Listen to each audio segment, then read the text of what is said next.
So in this Inkscape tutorial video, I'll be showing you guys how to crop an image here in Inkscape. So once Inkscape is opened up, you have to have your image. As you guys can tell, I have it right here. Just for this example, I'm going to go to the left-hand side of my screen. I'm going to select the rectangle tool. You can also select the circle tool if you want, whatever tool you're looking for. I'll just use the rectangle as an example.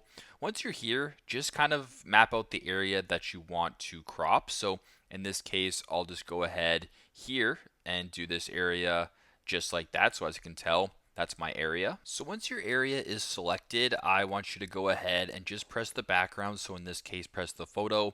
If you're on a Mac, go ahead and press Control or press on Shift. I'm just going to go ahead and press on Shift right here to get the background selected. Now once that is done, just go to the top to where it says Object, then scroll down to where it says Clip, and then go to where it says Set Clip. Or if you're on a Mac, you can press Command M.